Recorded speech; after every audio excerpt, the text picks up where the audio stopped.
क्या कोई टैंक जिंदा लाश बन सकता है?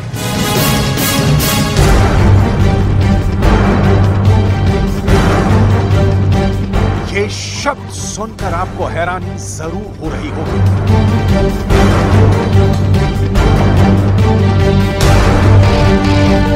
लेकिन ऐसा हुआ है यूक्रेन के अंदर।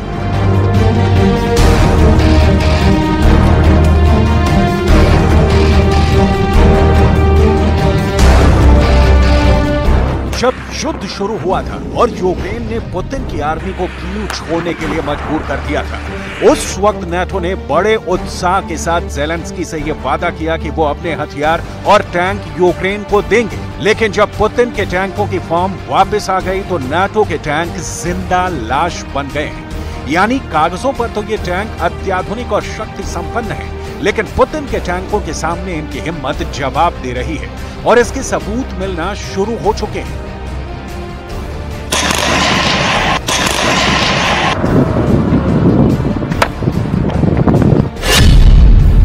एक हफ्ते में ऐसे 2 देश सामने आए हैं जो अपने टैंक यूक्रेन में भेजना ही नहीं चाहते हैं। पहले नंबर पर है ब्रिटेन का टैंक और दूसरे नंबर पर है जर्मनी का टैंक।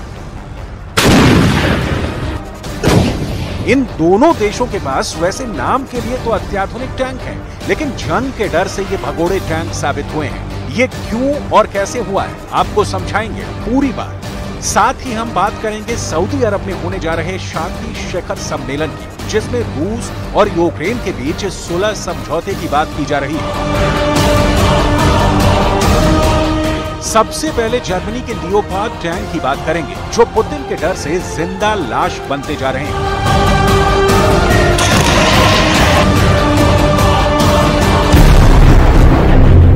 नाटो के सदस्य रहे जर्मनी ने पहले तो यूक्रेन से सैन्य मदद के बड़े बड़े वादे और दावे किए थे, लेकिन जब पुतिन की आर्मी ने यूक्रेन को हर मोर्चे पर पस्त करना शुरू कर दिया, तब जर्मनी कांप गया। जर्मनी अपने प्रसिद्ध लियोपार्ड टैंक को यूक्रेन भेजने में आनाकानी कर रहा है। जर्मनी ने यह वादा किया था कि वो 110 लेपर्ड 1 मुख्य युद्धक टैंक यूक्रेन में भेजेगा। इसके अलावा 18 गैपर्ड टैंक भेजेगा। जर्मनी ने यह भी वादा किया था कि वो एंटी एयरक्राफ्ट सिस्टम और लगभग 26,350 राउंड तोपखाने का गोला बारूद यूक्रेन भेजेगा। जर्मनी ने यह भी कहा था कि वो 300 से ज्यादा टोही ड्रोन यूक्रेन भेजेगा। साथ ही एयर डिफेंस भी यूक्रेन रवाना कर देगा। लेकिन जो वादा जर्मनी की तरफ से किया गया था, उसमें से कोई भी पूरी तरह से निभाया नहीं गया। जर्मनी ने वादा किया था कि वो 110 टैंक यूक्रेन भेजेगा, लेकिन मई से अब तक सिर्फ 10 टैंकों को यूक्रेन में जंग के लिए भेजा गया है। अब नाटो के कई देश और यूक्रेन के समर्थक भी जर्मनी की निंदा कर रहे हैं, लेकिन जर्मनी के टैंक क्यों यूक्रेन में उतरना नहीं चाहते हैं, असली वजह हम आपको बताते हैं।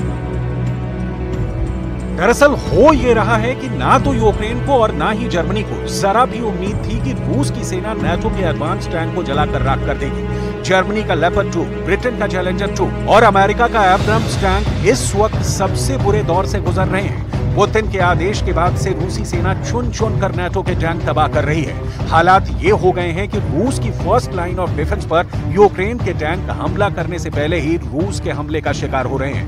रूस की तरफ से दावा किया जा रहा है कि यूक्रेन के कुल 800 टैंकों को उनकी सेना चुन चुन कर तबाह कर रही है।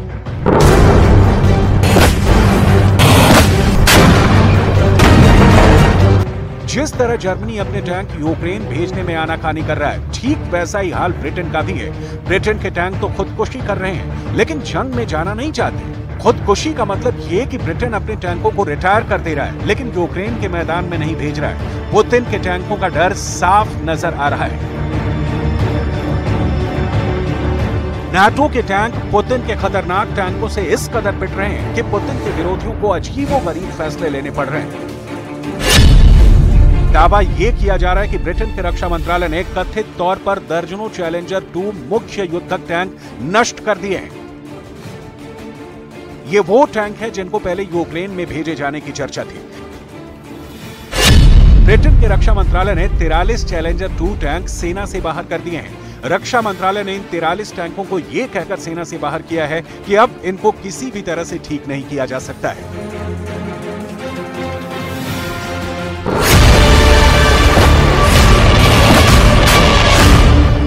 एक इंटरनेशनल सीक्रेट रिपोर्ट में दावा किया गया है कि रक्षा मंत्रालय ने इन 43 टैंकों को युद्ध से बाहर करने का फैसला लेकर ब्रिटेन के टैक्स पेयर्स के लाखों पाउंड का नुकसान किया है। आखिर ब्रिटेन इतना क्यों डर गया है कि उसके टैंक ही युद्ध छोड़कर भागने लगे हैं? दुनिया के कई एक्सपर्ट्स ये दावे कर रहे हैं कि इन टैंकों को अगर नष्ट ही करना था तो कम से कम यूक्रेन के मैदान में ही उतार देते।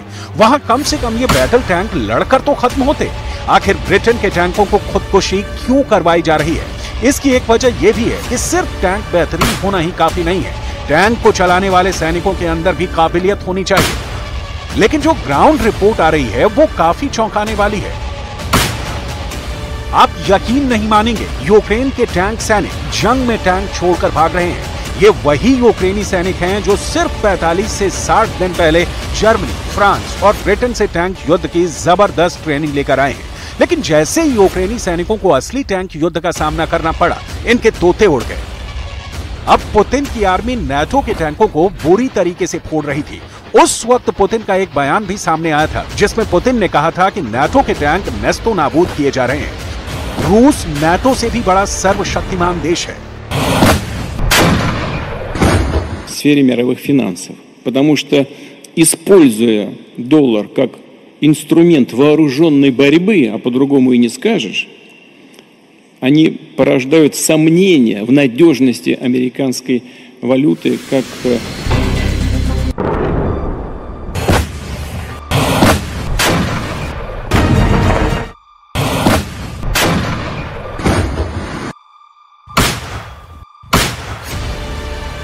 ब्रिटेन ही नहीं, 250 से ज्यादा टैंक अकेले नाटो देश यूक्रेन को दे चुके हैं।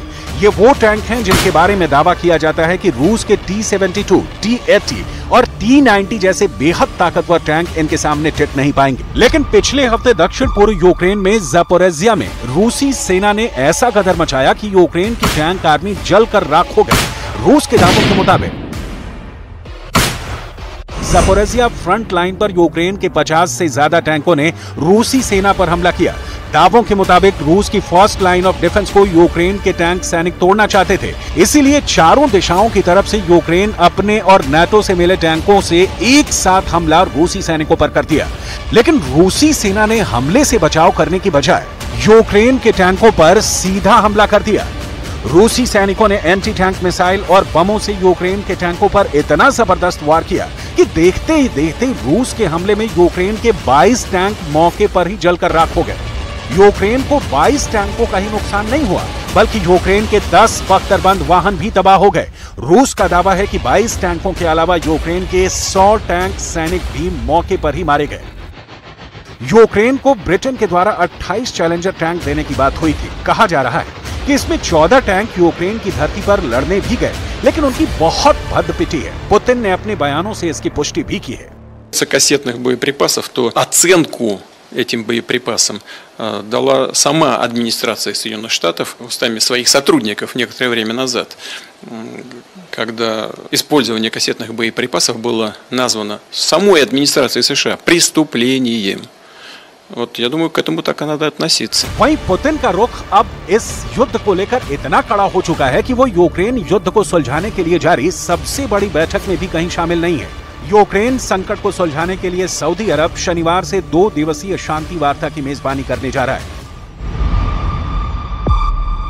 यह शांति शिखर सम्मेलन यूक्रेन की ओर से सुझाए गए 10 सूत्रीय शांति योजना पर आधारित है।